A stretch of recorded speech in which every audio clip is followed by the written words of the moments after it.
U.S. Secretary of State John Kerry met Nigeria's President Muhammadu Buhari on Thursday on the sidelines of a two-day nuclear security summit in Washington, D.C., involving leaders from more than 50 countries around the world. The United States and Nigeria agreed to establish working groups focused on strengthening security cooperation, the economy, and tackling corruption after day-long talks at the State Department. In a joint statement, the two countries said the groups would come up with a paper within a month finalizing on those goals. The meetings were launched by Kerry and Nigerian Foreign Minister Geoffrey Onyema, who both acknowledged security challenges posed by Boko Haram militants in Nigeria's northeast and neighboring countries, as well as tough economic times caused by a drop in crude oil prices. Meanwhile, Nigeria is projected to contribute over 25% to the continent's economic growth in the next 4 years, with an average rate contribution of 4.8% every year. And that's coming from the Institute of Chartered Accountants in England and Wales in a new report reviewing the African economy in the first quarter of this year. While forecasting a bright outlook for African economies, the Accountancy and Finance body warned that manufacturing still accounts for a low share of output, adding that the old model of exporting raw materials was fast becoming unsustainable for Africa. The Institute is of the opinion that the continent needs to create a conducive environment for companies in the manufacturing and services sectors to drive growth. The GDP growth in Africa is projected to average 4.3% between 2015 and the year 2020. And let's talk about the latest Standard & Poor's ratings about one of Africa's largest telecommunications. As Standard & Poor's has affirmed MTN Group's long-term corporate credit rating at BBB-, and that's the rating agencies attributing this development to the telco's decision to lower dividends and maintain sufficient liquidity for its normal obligations in spite of the fine slammed on MTN Nigeria by the country's Communications Commission, NCC. Standard & Poor's says MTN Group has been kept on a negative outlook as it reflects the uncertainty regarding the final amount that MTN will pay the Nigerian authority.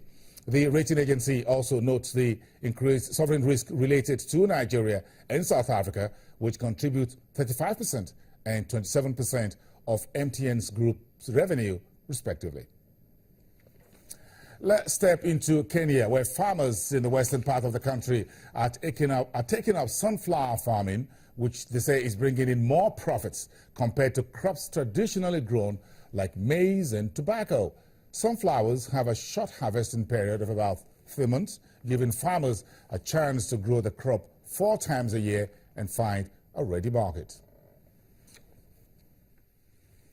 David Lukui is out on his farm inspecting this season's sunflower crop in Bungoma, Western Kenya. Lukui only started growing the crop 3 years ago. He's also part of the community-based group that is encouraging farmers to invest in more lucrative crops like sunflowers, which mature faster and give better yields. Kwa mwanzo nilikuwa mkulima wa tumbako. Nikawachana nayo, nikaanza kulima maua aina ya hybrid. Nimelima eka moja na tarajia nitoe makunia 15. Kwa hiyo makunia 15, kunia moja inatoa kilo 50. Farmers are finding sunflower farming a good alternative because the hybrid varieties grown here are drought resistant. The seeds also have high adaptation and help improve soil fertility through nitrogen fixation. The oil seed takes 3 months to mature, which means farmers can harvest sunflowers 4 times a year.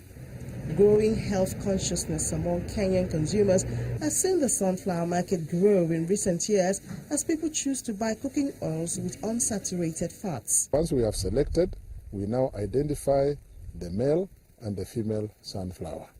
The male sunflower is used to provide the pollen, which we use to cross onto the female line, which is normally sterile. But once we cross it with the male, the seed that will come from there is fertile.